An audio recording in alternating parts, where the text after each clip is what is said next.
नमस्कार. सहयोगी निर्मित आयाम प्रस्तुत उलट पक्षी या कार्यक्रमामध्ये मी उल्का पासलकर तुमच्या सगळ्यांचं स्वागत करते. नो किसिंग झोन या ईबुकच्या प्रकाशनाच्या निमित्तानं आपण हा कार्यक्रम आयोजित केलेला आहे आणि या कार्यक्रमाला तुम्ही आवर्जून उपस्थिती लावली. तुमच्या सगळ्यांचं स्वागत.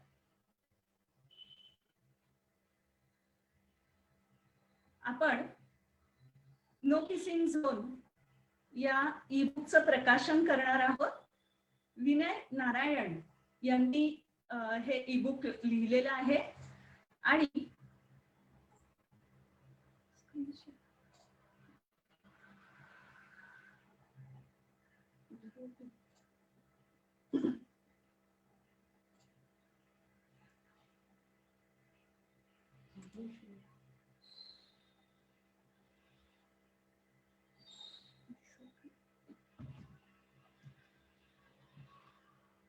नो किसिंग झोन या ईबुकचं प्रकाशन झालेलं आहे असं मी जाहीर करते.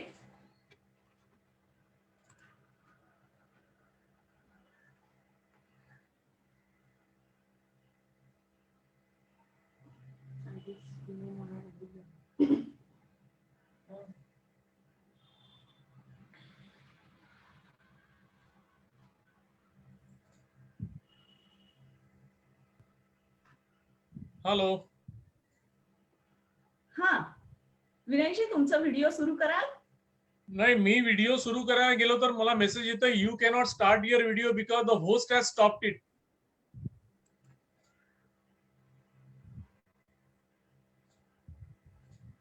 Now it's okay. Okay, thank you. आवाज ऐकू येतोय ना? हा, हो येतोय ऐकू.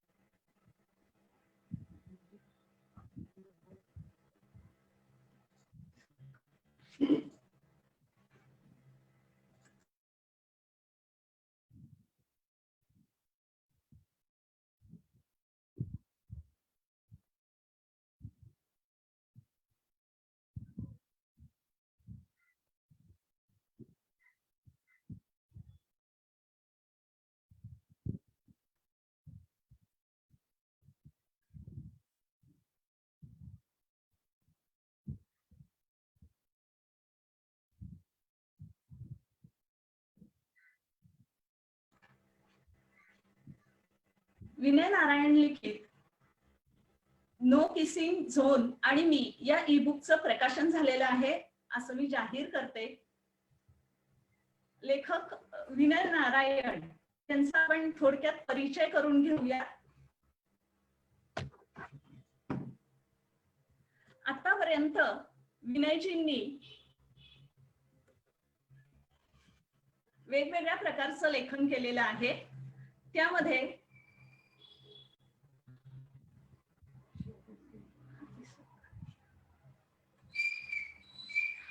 नार्वेकरांच्या चष्म्यातून हे नाटक त्यांनी लिहिलेलं आहे. तसंच माहीम ते बोरिवली व्हाया विरार हे पुस्तकही त्यांनी लिहिलेलं आहे.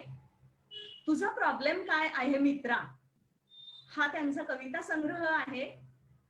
याआधी पहिल्या लॉकडाऊन मध्ये एक नातं अनोळखी या त्यांच्या पुस्तकाचं प्रकाशन झालेलं आहे. शेवटचं वाक्य चुकून आलंय.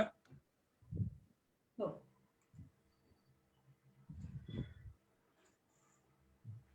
यानंतर आपण आज ज्यांच्याशी गप्पा मारणार आहोत त्या डॉक्टर उर्जिता कुलकर्णी यांचा आपण परिचय करून घेऊयात. नमस्कार.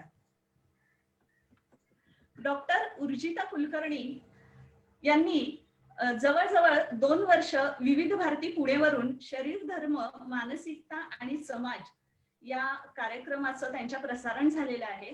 त्याचप्रमाणे लोकसत्ता, चतुरंग, लोकमत, पुढारी अशा वेगवेगळ्या वर्तमानपत्रांमध्ये त्या सातत्यानं सदरलेखन करत असतात. हंस, मौज, मेनका, चंद्रकांत, किशोर, धनंजय, ग्रंथाली अशा वेगवेगळ्या दिवाळी अंकांमध्ये आतापर्यंत त्यांच्या कथा आणि कविता प्रकाशित झालेल्या आहेत.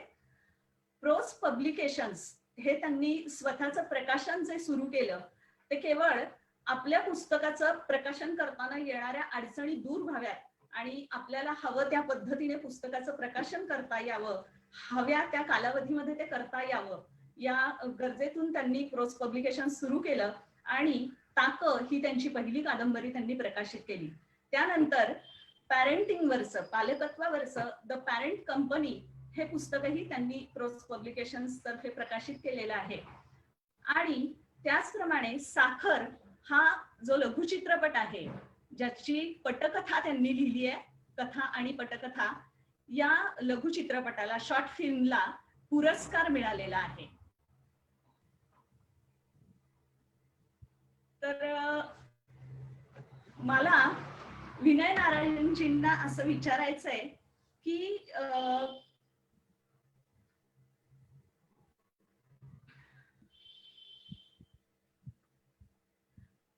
या कथेमधून विनयजी तुम्हाला फक्त किसिंग विषयीच बोलायचं आहे की एकूण इंटिमसी विषयी तुम्ही बोलू इच्छिता?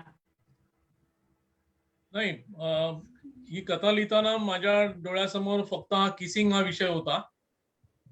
पण त्यानंतर मला असं वाटलं की मॅन वुमन रिलेशनशिप मध्ये किसिंग हे इनएव्हिटेबल आहे आणि इम्पॉर्टंट सुद्धा आहे. पण ते पब्लिकली किती एक्सप्रेस व्हावं याच्यावर उलटसुलट काहीतरी चर्चा होईल किंवा विचार असू शकतात. आणि म्हणून मी तो विषय घेतला आणि ती एक सुरुवातीला मला असं जाणवलं की हे सगळं चुकीचं आहे. पण त्याच्यानंतर 5-7 दिवस मी सतत जेव्हा त्याच्यावर विचार करायला लागलो तेव्हा त्याची दुसरी बाजू सुद्धा मी खूप विचारात घेतली. आणि मग मला असं वाटायला लागलं की नो किसिंग झोन हा प्रकार आपल्याला बंदी, असा म्हणजे किसिंग हा प्रकार आपल्याला त्याच्यावर बंदी आणता येणार नाही. पण पब्लिकली ते किती प्रमाणात असावं हे काहीतरी ठरवलं पाहिजे. बर, उर्जिता, एक सायकोलॉजिस्ट म्हणून आणि एक सायकॅट्रिस्ट म्हणून, सायकोलॉजिस्ट म्हणून आणि सेक्सॉलॉजिस्ट म्हणून किसिंग बद्दल तू काय सांगशील? सगळ्यात आधी तर सहयोगीचे आणि उल्का तुझे, प्रचिती तुझे, सगळ्यांचे आभार की या कार्यक्रमासाठी तुम्ही मला बोलवलं. जेव्हा आपण नो किसिंग झोन हे सरांचं पुस्तक तुम्हाला पाठवलं होतं आणि खूप छान पुस्तक आहे सर, मला सांगायला आवडेल. मी पूर्ण वाचलं तुमचं पुस्तक, खूपच छान आहे आणि त्याच्या मागची कॉन्सेप्ट ही खूप छान आहे.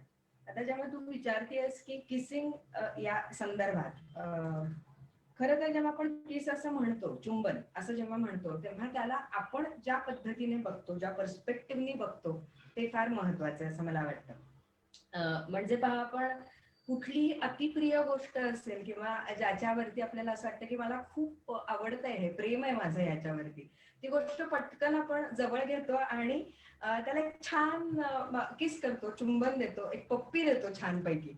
तर त्यामुळे त्या किसिंगला जेव्हा आपण कोट्स मध्ये टाकतो आणि जेव्हा त्याच्याकडे आपण एक डेरोगेटरी टर्म असं बघायला सुरुवात करतो, तेव्हा मग आपण बाकी सगळ्याच प्रकारचं जे यातनं अफेक्शन जाणवलं पाहिजे, जे दिसलं पाहिजे, जे असतंच, ते पूर्ण विसरतो. जसं आई आणि मुलाचं, आई मुलाला वात्सल्याने एक चुंबन देते किंवा आपल्याकडे एखादं पेट असेल तर आपण त्याला पण त्याच पद्धतीने कुरवाळतो, प्रेम करतो. किंवा अगदी एखादी खूप दिवसापासून आपल्याला घ्यायची असेल गोष्ट, ती पटकन घेतली आपण, ती निर्जीव जरी असली आपण पटकन ती उराशी घेतो, कवटाळतो आणि त्याच्या पुढची जी गोष्ट असते त्याला पटकन आपण एक मस्त किस करतो त्या गोष्टीला. त्यामुळे मला असं वाटतं या किसिंग शब्दाभोवतीचं हे जे सगळं आहे याचा विचार प्रत्येकाने केला पाहिजे जेव्हा आपण किसिंग म्हणतो तेव्हा. ते फक्त स्त्री आणि पुरुष किंवा समलिंगी, उभयलिंगी यांच्यामधलं केवळ त्याच्यामध्ये शृंगार रसाने युक्त असणारं किस असा अर्थ न ठेवता इतर या सगळ्या भावनांचा विचार जर किसिंग मध्ये केला तर ती डेरोगेटरी टर्म राहणारच नाही. आणि डे टू डे लाईफमध्ये आपण जसं इतर गोष्टी बोलतो तसं आपण किसिंग विषयी बोलायला लागलो. उर्जिता, खूपच छान एक्सप्लेनेशन तू दिलं.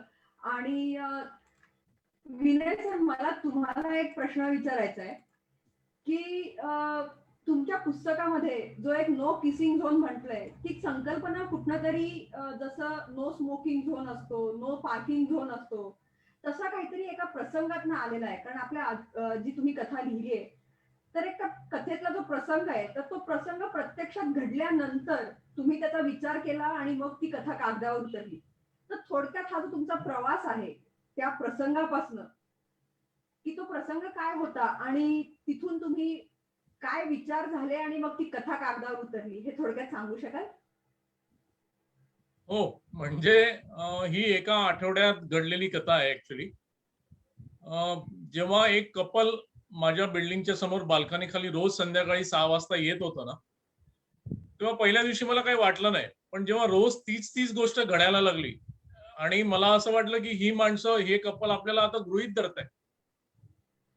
आणि मग लोकांच्या कंप्लेंट्स यायला लागल्या की हे सगळं थांबवायला पाहिजे, किंवा हे योग्य नाहीये, किंवा हे ऑब्सिन आहे वगैरे. पण मग मी त्याच्यावर खूप विचार केला, याच्यावर काय करू शकतो, की पोलिसांना बोलावून सुद्धा ते मोरल पोलिसिंग करू शकत नाही. लॉ काय म्हणतो हे मला माहित होतं. मग म्हटलं याच्यावर एक वेगळा मार्ग काढला पाहिजे. म्हणून मी तो किसिंग झोन ऍक्च्युली तिथे लिहून तयार केला. आणि त्याच्यानंतर मीच विचार करायला लागलो की याच्यातल्या नो शब्दाला पहिल्या किती अर्थ आहे. मग त्याच्यातूनच ती कथा पुढे पुढे गेली. आणि मग त्या कथेचा शेवट मग अशा ठिकाणी आलाय की मग असं म्हणेन की लेखकाने सुरुवात कुठून केली आणि लेखक जातोय कुठे, असा एकंदर म्हणजे हा 2 टोकांमधला प्रवास आहे असं मी म्हणेन या दीर्घ कथेच्या निमित्ताने. थँक्यू. तुमचं जे म्हणणं होतं की नो किसिंग झोन, तर उर्जिता मला तुला विचारायचंय की नो किसिंग झोन म्हणजे NO नो किसिंग झोन का KNOW no kissing zone? Interesting question आहे, मी म्हणेन. ऍक्च्युली नो किसिंग झोन पेक्षा KNOW नो किसिंग झोन जर आपण केलं तर ते जास्त परिणामकारक असेल असं म्हणजे मला वाटतं फ्रँकली. कारण पहा ना, म्हणजे मला ऍक्च्युली ही कॉन्सेप्ट समजत नाही, ज्याला आपण थोडी दांभिकता म्हणू.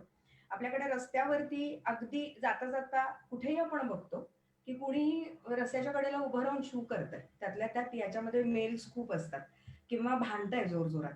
हे सगळं आपल्याला चालतं socially, we have accepted it, कारण हे चालू आहे आपल्या डोळ्यांसमोर. पण तेच जर कोणी जर तिथे उभं राहून किस करतंय असं जर आपल्या लक्षात आलं तर सगळ्या माना तिकडे वळतात, बरोबर. तर त्याच्यामुळे मी असं म्हणेन की KNOW नो किसिंग झोन जर कुठे तयार झाला तर ते खूप छान असेल, इंटरेस्टिंग असेल आणि खूप जणांचे प्रश्न सुटतील नाही का त्यातनं. विनयजी, कथेतला जो नो किसिंग झोन आहे, तर तो फक्त तरुण तरुणींसाठीच तुम्ही तयार केला का समाजातल्या प्रत्येक घटकाला तो ऍप्लिकेबल होऊ शकतो? त्या कथेमध्येच त्याचं उत्तर आहे असं मला वाटतं, की जेव्हा मी तो तयार केला तेव्हा मी तो फक्त एका कपलसाठी तयार केला. कारण ते कपल तिथं रोज यायचं आणि रोज तेच प्रकार व्हायचे. पण ते लिहिल्यानंतर त्या नो किसिंग झोन मधला झाडांवरती बसलेल्या पक्ष्यांकडे पाहून मला वाटलं की असं आपण झोन तयार करू शकत नाही. आता डॉक्टर मॅडम ज्या म्हणाला की नो असायला पाहिजे किंवा ते योग्य आहे, पण मग ते जर योग्य असेल तर we must know where are this kissing zone in Mumbai. तर तिथे म्हणजे तिथे लोकांना, मुलांना जाता येईल. मी एका ठराविक वर्गासाठी म्हणू शकत नाही, कारण मग 2 म्हणजे आजोबांनी आपल्या हातातल्या किंवा नातवाचा घेतलेला किस तिकडे त्याच झोन मध्ये मला चालेल. किंवा दुसरं आपण असं दुसरं उदाहरण घेऊ की अजून 2 माणसं आले, एकमेकांना सी ऑफ करायला आलेली आहेत, एक मुलगा एक मुलगी आहे वगैरे. तर जस्ट त्यांनी एक बाय बाय करण्यासाठी जो एअरपोर्टवर किस घेतात तो प्रकार सुद्धा आपल्याला चालेल. पण असं ठरवून सांगता येणार नाही की हेच गोष्ट व्हायला पाहिजे म्हणून. आणि ती जर अशी व्हायला म्हणजे किसिंग झोनच तयार व्हायला पाहिजे, तर मग मला असं वाटतं की नाना नानी पार्क, आजी आजोबा उद्यान किंवा जॉगर्स पार्क, जॉगर्ससाठी येणारे लोक त्यांच्यासाठी एक पार्क आहे. तर मग लव्हर्स पार्क आणि किसिंग झोन सुद्धा तयार व्हायला पाहिजे. ही त्याची दुसरी बाजू असू शकते. विनयजी, गेले 2-3 आठवडे तुम्ही मला दर आठवड्याला केलेली एक पोस्ट, त्याची लिंक किंवा माहिती पाठवताय, जर लिंक नसेल तर, की एकदा तुम्ही गुलमोहराचं झाड लावलं, त्याचा फोटो पाठवला. आता परवा दिवशी तुम्ही कडुनिंबाचं झाड लावलं. तर मला एकदम असं वाटून गेलं की अशी झाडं लावून तुम्ही किसिंग झोन तर निर्माण करण्याचा प्रयत्न करत नाही आहात ना? म्हणजे जर मला अथॉरिटी मिळाली ना, खरं सांगतो मी तुम्हाला, की कथा ही बाजूला राहू दे, पण मला जर अथॉरिटी मिळाली, आता आपण एका बाजूला म्हणतो की युवक किंवा युथ हे या देशाचं भवितव्य आहे, तर त्यांचाही विचार व्हायला पाहिजे. गेल्या 1.5 वर्षाच्या 2 लॉकडाऊन मध्ये त्या मुलांना, त्या कपल्सना कुठे जायला परवानगी आहे, परवानगी नाही आहे, हा पण विचार व्हायला पाहिजे. आणि मग किसिंग झोन तयार करण्यावर माझं काही मत, म्हणजे असं मला ऑब्जेक्शन आहे असं आज मला वाटत नाही. तो एक कथेचा भाग झाला. आणि ज्या दिवशी तो किसिंग झोन तयार झाला ना, त्या दिवसापासून आजपर्यंत 1.5 महिना ते कपल फक्त 1-2दा तिथे आलं आणि त्याच्यानंतर ते आलंच नाही. माझा महत्वाचा मुद्दा असा आहे की जर आपल्याला पब्लिक डिस्प्ले ऑफ अफेक्शनला ऑब्जेक्शन असू नये, तर त्या कपलने त्यांच्या एरिया, जिथे माणसं त्यांना ओळखतात, तिथे जाऊन तो प्रकार करून अनुभव घ्यावा आणि मग लोकांना सांगावं याच्यात काही चुकीचं नाहीये म्हणून. मी नाही म्हणत याच्यात चुकीचं आहे, पण मग किसिंग या शब्दामागेच एक चुकीचा अर्थ लपलेला आहे, असं मी या मताकडे आलेलो आहे आता. तुम्ही जे म्हटलात ना की त्या मुलांनी त्यांच्या एरियात जाऊन तिथे करावं किंवा त्यांच्या माहितीच्या लोकांसमोर तिथे जाऊन त्यांनी पब्लिक डिस्प्ले ऑफ अफेक्शन करावं, तर उर्जिता, ह्याच्यावरनं मला तुला विचारावं असं वाटतंय की ह्याच्यात नियम आणि संकेत म्हणजे एथिक्स आणि मोरल्स ह्याच्यात हे कुणीकडे बसतं? खरं तर ओव्हरऑल सेक्शुअलिटीच्या बाबतीत जर तू बघशील तर एथिक्स आणि मोरल्स या 2 गोष्टी काढून टाकलेल्या जास्त बेटर असतात, कारण त्याची गल्लत होते खूप वेळेला, कारण ते समजून घेण्यामध्ये गल्लत होते आणि म्हणून सगळी गल्लत होते.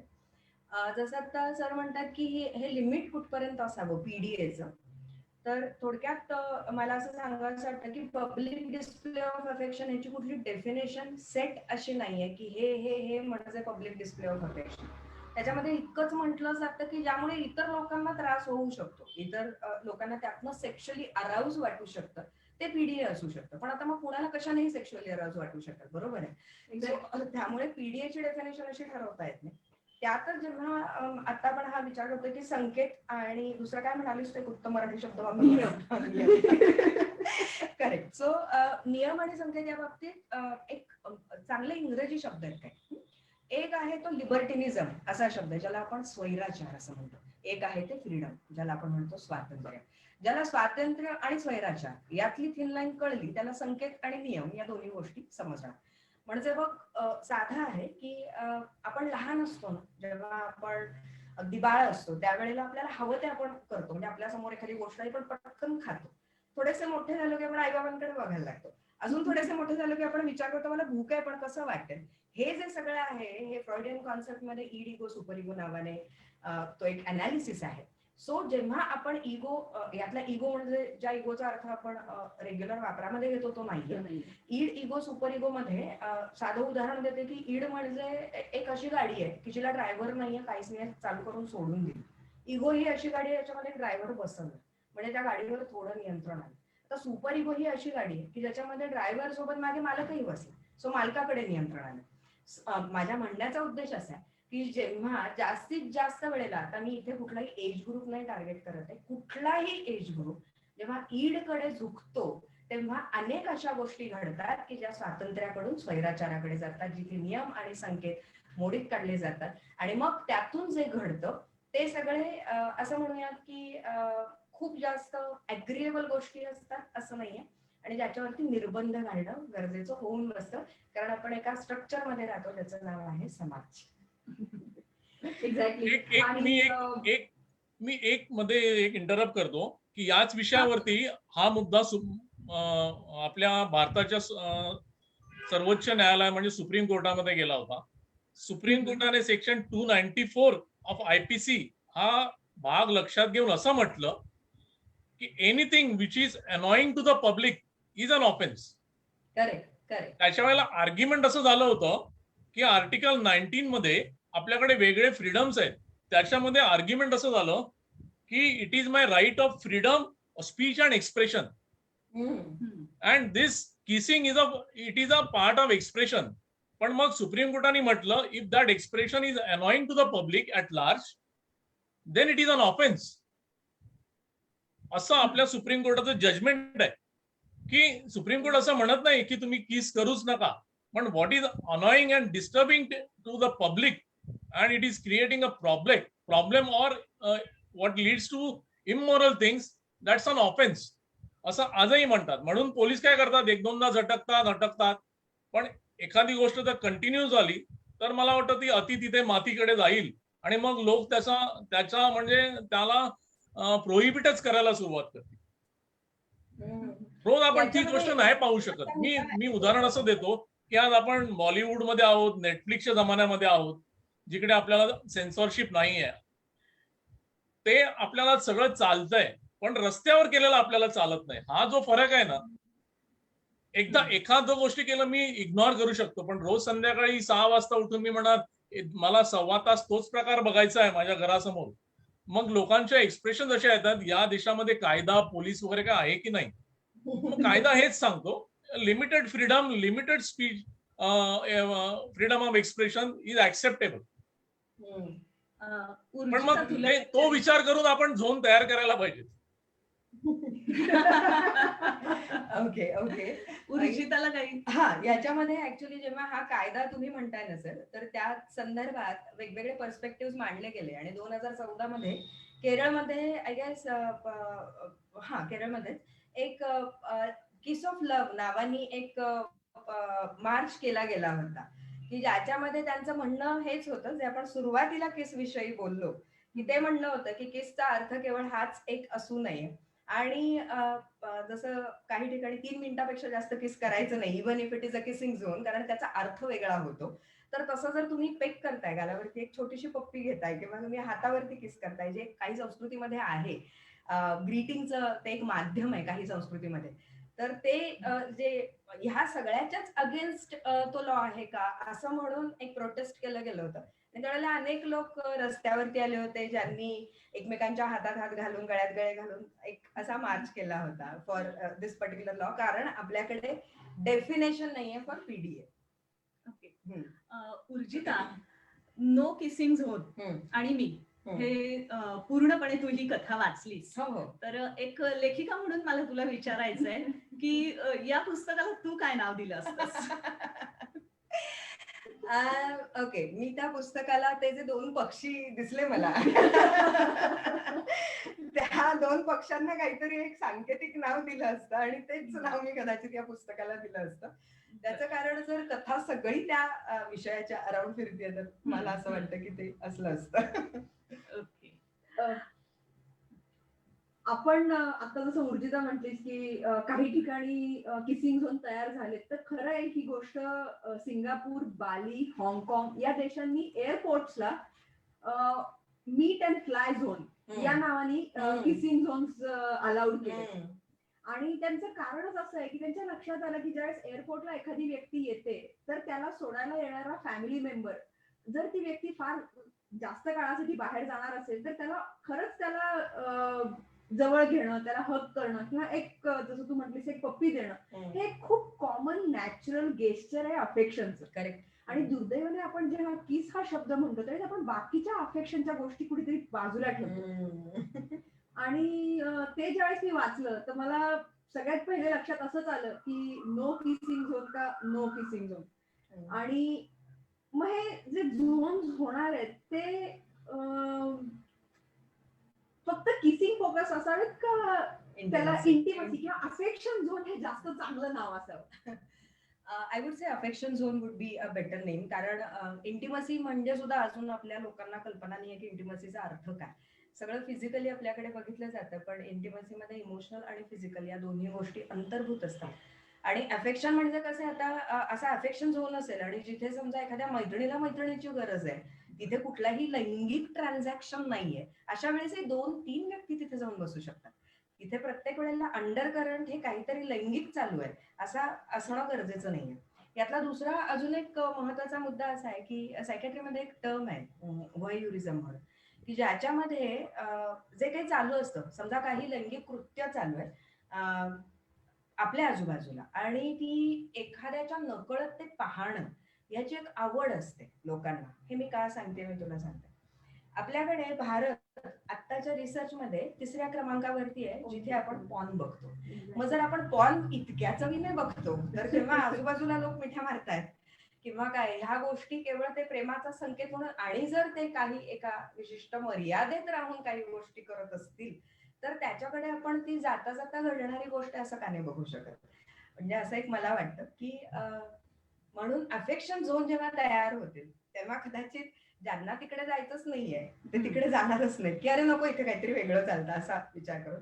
आणि ज्यांना खरंच बघायचं असेल की अफेक्शन झोन मध्ये नेमकं काय काय घडतं बुवा, की मला जे वाटतं तेच घडतं, मी एका विशिष्ट दृष्टिकोनातूनच या पिढीकडे पाहते, माझ्या पिढीचं आणि यांचं कंपॅरिझन करते, की वेगळं काही आहे. याच्यासाठी अफेक्शन झोन मध्ये कमीत कमी एकदा पायतरी ठेवलाच आहे. आणि कदाचित जे काही ज्याला आपण स्टिग्मास म्हणतो, टॅबूज म्हणतो, ते गळून पडतील. त्यामुळे असे अफेक्शन झोन झाले तर भारतासाठी फारच प्रगती असेल ती आपली खूप मोठी. इथे एक गोष्ट मला सांगावीशी वाटते. एका कथेमध्ये, अप्रकाशित कथा आहे त्यामुळे मी तुम्हाला सांगू शकत नाही की कुठे तुम्हाला वाचायला मिळेल, पण जेव्हा प्रकाशित होईल तेव्हा नक्कीच तुमच्यापर्यंत पोहोचवण्याचा प्रयत्न करेल.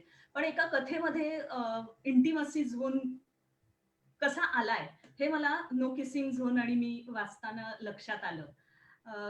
त्या कथेचं थोडंफार एडिटिंगचं काम मी केलं होतं आणि खरं तर त्या दोघांमधलं जे नातं आहे अजिबात त्याच्यामध्ये आपण म्हणतो ज्या अर्थाने आपण प्रेम असं म्हणतो, म्हणजे आपल्याला त्याच्यामध्ये सेक्शुअल रिलेशन अपेक्षितच आहे हे अगदी गृहीत धरलेलं आहे आपण पण आणि आपल्या आजूबाजूच्या लोकांनी पण. खरं तर प्रेम आणि शरीर संबंध याचा संबंध आहे की नाही एकमेकाशी हा एक वेगळा चर्चेचा विषय होऊ शकतो.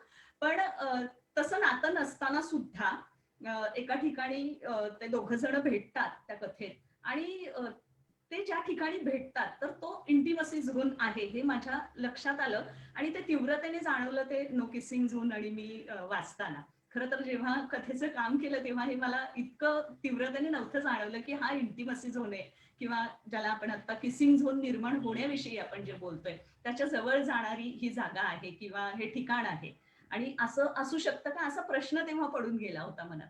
तर उर्जिता मला तुला विचारायचं म्हणजे एकूण आपण आत्ताची पिढी, त्यांचं जगणं, त्यांचे संस्कार, त्यांची जडणघडण आणि थोडं मागे जाऊन आपली किंवा आपल्या आधीची जी पिढी आहे ह्या दोन्ही बाजू जर बघितल्या तर मुळातच असणारं जे सांस्कृतिक अंतर आहे आणि ते आपणच निर्माण केलेले, ते कोणी दुसऱ्या येऊन निर्माण नाही केलेलं. तर हे दोन्ही बाजूंनी कसं समजून घेतलं पाहिजे सगळ्यात महत्वाचं. खरं तर खूप अवघड आहे. याच्यासाठी एक साधं उत्तर असतं. ते असं आहे की आपली पिढी, आपलं वय आणि आपण आपल्यावर असणारे संस्कार किंवा आपली जडणघडण ज्याला आपण कंडिशनिंग असं म्हणतो, हे सगळं विसरून जेव्हा समोरच्याच्या भूमिकेत जातो, मग त्याचं वय काहीही असू दे, त्याची जडणघडण कुठली असू दे, पण त्याची परिस्थिती काय आहे त्या भूमिकेतनं बघतो, तेव्हा खरं तर हे अंतर आपोआप गळून पडतं. त्याचं कारण असं आहे की तिथे आपण खरोखर समजून घेऊ शकतो की काय चालू आहे. कारण काय आहे ना, जसं तू आता उल्का म्हणालीस की ही पिढी, मग मधली पिढी आणि आत्ताची ही अतिशय पुढारलेली पिढी. आता 16 वर्ष मी स्वतः प्रॅक्टिस करते तेव्हा माझ्यासमोर अनेक अशा केसेस येतात की आईवडिलांचं अजूनही, काही आईवडिलांचं अजूनही असं म्हणणं की मुला मुलींनी प्रेमातच पडू नये. काही आईवडिलांचं असं म्हणणं असतं की नाही, त्यांचं कदाचित ते सेक्शुअली ऍक्टिव्ह आहेत का हे तुम्ही क्रॉस चेक करा आणि आम्हाला सांगा. म्हणजे स्पाईंग सारखं काम करायला सांगतात अनेकदा. पण यातला म्हणजे विनोदाचा भाग आला हिदा. पण माझा म्हणण्याचा उद्देश असा आहे की अजूनही ती वैचारिक आपली पातळी अजून तिथेच आहे जिथे मुलांना आपण सर्व गोष्टी किंवा आत्ताच्या पिढीला बाकी सगळ्या तांत्रिक दृष्ट्या ती सगळी पिढी पुढारलेली आहे, पण जशी तांत्रिक दृष्ट्या पुढारलेली आहे तसंच ऑब्व्हियसली त्यांच्या आजूबाजूला घडणाऱ्या गोष्टी यांचा त्यांच्यावरती परिणाम होणारच नाही असं होऊ शकत नाही. शिवाय यातला आणखीन एक महत्वाचा भाग मला सांगायचा की जेव्हा तरुण मुलं किंवा ही पिढी म्हणतो तेव्हा अनेकदा आपण ती खूप शारीर आहेत का, त्यांचे विचार खूप शारीर आहेत का, असं आपल्याच डोक्यात अनेकांच्या असू शकतं. असं नसतं. ते बऱ्याचदा त्याच्या फार पुढे असतात. म्हणजे डिरेक्टली ते सांगतात, आई बाबांना तुम्हाला असं वाटतंय का माझं या व्यक्तीशी सेक्शुअल रिलेशन आहे, मला तसं अट्रॅक्शन पण नाहीये, आम्ही बोलतो आणि चांगले मित्र आहोत, आमचं थिंकिंग एकसारखं आहे. आणि हे त्याच पिढीच्या बाबतीत असं नाही मी सांगत आहे, हा कुठलाही एज ग्रुप घ्या, तिथे अनेकदा हे शारीर हे नातं नसतं, त्याच्या पलीकडचं आणखीन पुढचं बरंच नातं असतं. त्यामुळे ही मुलं एकमेकात बसून काहीतरी बोलतायत, टाळ्या देतायत, हसतायत, खिदळतायत, रात्री 2 वाजता बसली आहेत किंवा आपल्या दृष्टीने यावेळी बसली आहेत किंवा वेगळं काहीतरी करतायत, असं जेव्हा लक्षात येतं तेव्हा कुठल्या तरी एका चष्म्यातून त्यांच्याकडे बघण्यापेक्षा ते काय करतायत हे समजून घेणं फार गरजेचं असतं. यातनं काही जण नक्कीच मर्यादा ओलांडतात, ती कुठल्या म्हणजे कुठल्या पिढीत ओलांडली गेली नाहीये. कारण जुने चित्रपट वगैरे जर बघितले तर त्यापैकी काही चित्रपट बघताना मला असं वाटतं किंवा गाणी बघताना तेव्हा सेन्सॉर बोर्ड नव्हतं की काय आणि ते हिंदी चित्रपट आहेत. तर त्यामुळे किंवा काही रेफरन्सेस गाण्यातले बघितले तर त्याच्यामुळे आमच्या वेळेस हे असं नव्हतं आणि आता हे असं आहे. आमचं फार सोहळं वातावरण होतं आणि आता सगळं वेगळं आहे. ते थोडंसं कुठेतरी आता आपण सोडून द्यायला पाहिजे सगळ्यांनीच. आणि मग तिथे मला वाटतं आपण खूप मोकळेपणाने विचार करू शकतो आणि ज्या गोष्टी दाबल्या जातात त्याच्याविषयी आपण खूप मोकळेपणाने चर्चा करू शकतो. आणि मग क्युरिओसिटी संपते एका पॉइंटला. या सगळ्या पिढीची मुलांची क्युरिओसिटी संपते. जेव्हा क्युरिओसिटी संपते तेव्हा ती गोष्ट करूनच पाहावी किंवा त्याच्या मागे पळावं, धावावं असं काहीच वाटत नाही. म्हणजे आपल्याला जितकं वाटत असते की सेक्शुअल ऑफेन्सेस मध्ये जातील, अगदी तशीच परिस्थिती असं मी अजिबातच सांगणार नाही. खूप आशावादी परिस्थिती आहे असं मी सांगेन. एक महत्वाची गोष्ट उर्जिता तू म्हणालीस की ते इतक्या एक्स्ट्रीम जाणार नाहीत. तर मला असं वाटतं की जे काही एक्सपोजर आता त्यांना मिळालेलं आहे आणि आताच्या काळात जगताना जी ती एक हुरहुर आहे किंवा तू म्हणालीस की काही पालकांना भीती वाटते की यांनी प्रेमातच पडू नये. रादर खरं तर खूप चांगली गोष्ट की प्रेमात पडणं हे किती गरजेचं आहे आणि त्याचा आपल्या जीवनावर काय परिणाम होतो हे आपल्या सगळ्यांनाच माहीत असतं आणि ते पॉझिटिव्हली कसं आपण हे करू शकतो. तर तू याविषयी काय सांगशील की ते त्या मुलांचं हरवलं जातंय का? नक्कीच. आणि त्यासाठी आपण काय करू शकतो? मग ते त्या मुलांचं हरवलं जाते असं म्हणूया. आणि यातला अजून एक मुद्दा असा सांगावासा वाटेल मला तो की अनेकांच्या बाबतीत हे खूप लवकर सुरू होत आहे असंही म्हणूया. कारण होणारी डेव्हलपमेंट आणि ग्रोथ मानसिक आणि इमोशनल दृष्ट्या, हॉर्मोनल दृष्ट्या मुलं पटापट वाढतायत आणि त्यामुळे सेक्शुअली ऍक्टिव्ह जेव्हा माणूस होतो तेव्हा त्याला विशिष्ट विचारांपासून तू लांब राहा हे सांगणं इटसेल्फ इज सेपरेशन किंवा दबाव असं म्हणू आपण.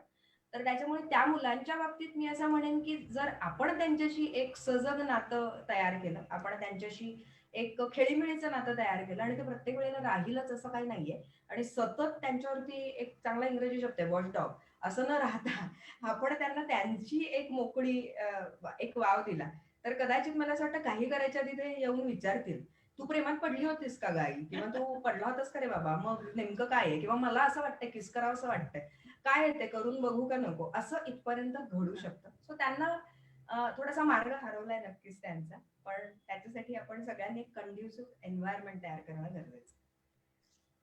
मला आता या गप्पांमधून एक गोष्ट आणि एक वकिली मुद्दा असा लक्षात येतोय की सपोज आपण किसिंग झोन हवेत असं म्हटलं तर एखादा कपलने तिकडे जाऊन किस करणं हे मॅन्डेटरी कंपल्सरी आहे का?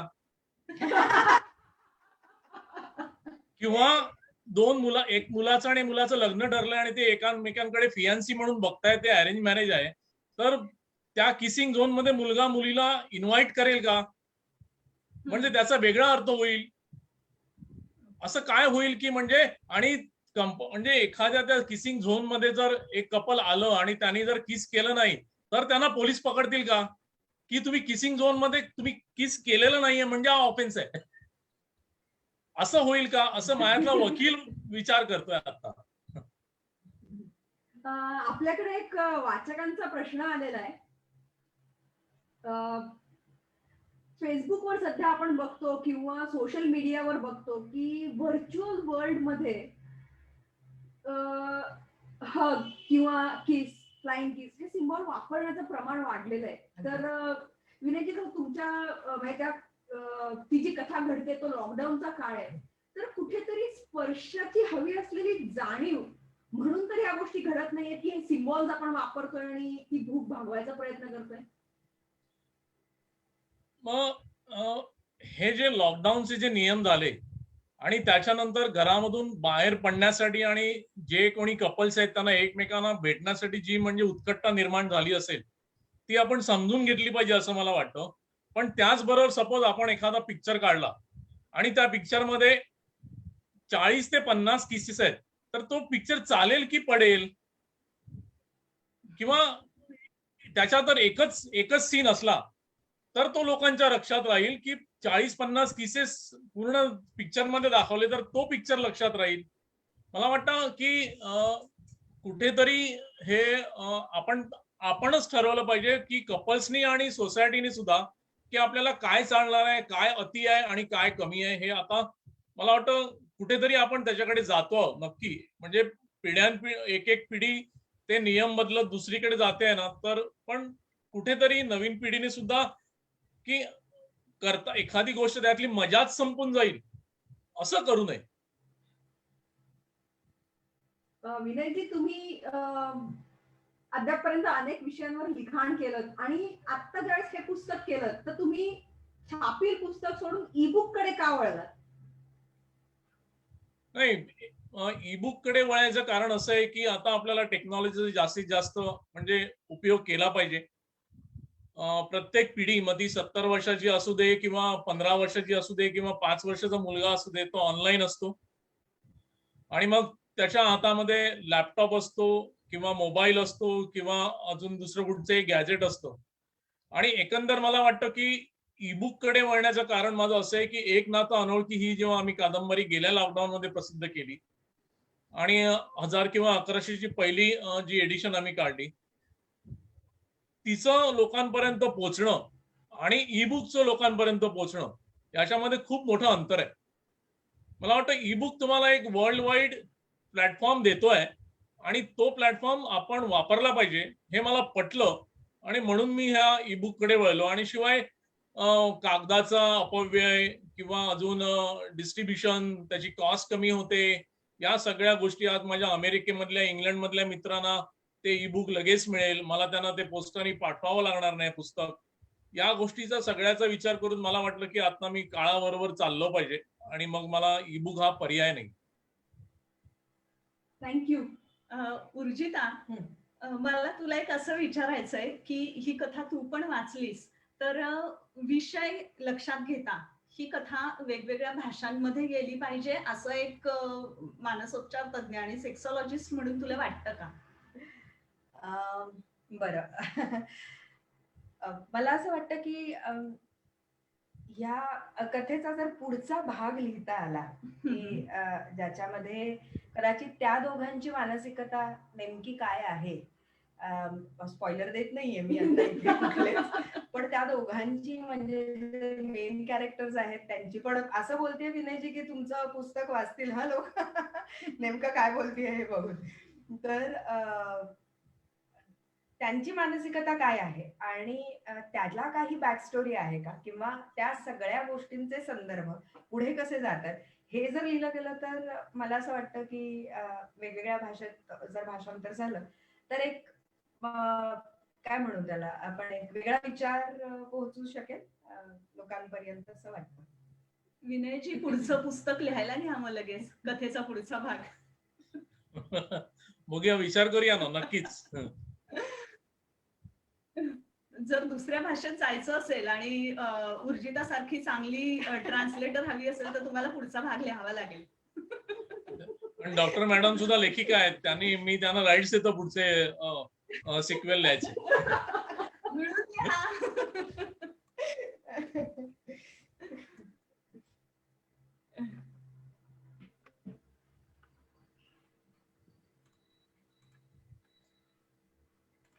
नो किसिंग झोन आणि मी हे ई बुक अमेझॉन किंडल वरती सगळ्यांना विकत घेण्यासाठी आणि वाचण्यासाठी उपलब्ध आहे. किंडल वरती पुस्तक विकत घेताना आधी ही खात्री करून घ्या की आपण आपल्या मोबाईलवरती किंवा ज्या डिव्हाइसवरती तुम्ही वाचणार आहात, लॅपटॉपवर वाचणार असाल, डेस्कटॉपवर वाचणार असाल, तर तुम्ही आधी डाउनलोड करून इन्स्टॉल केलेलं आहे किंडल आणि मगच ते विकत घ्या. आणि किंडलची आणखी एक सुविधा आहे लायब्ररी सिस्टम सारखी, ज्याच्यामध्ये तुम्ही महिन्याचे किंवा वर्षाचे पैसे भरूनही पुस्तकं वाचू शकता. तर तुम्हाला हवं त्या पद्धतीने तुम्ही किंडल मधून हे ईबुक वाचावं. ईबुकची किंमत फक्त 50 रुपये आहे आणि मला असं वाटतं की जरी ईबुक असेल आणि ते जगभरात कुठेही पोहोचू शकतं आणि ते पोहोचेल याची मला खात्री आहे, तरी सुद्धा याचं छापील पुस्तक झालं पाहिजे का याचा विनयजींनी पुन्हा एकदा विचार करावा. आणि मला असं वाटतं की आज आपण इथे थांबूया. धन्यवाद. धन्यवाद. धन्यवाद.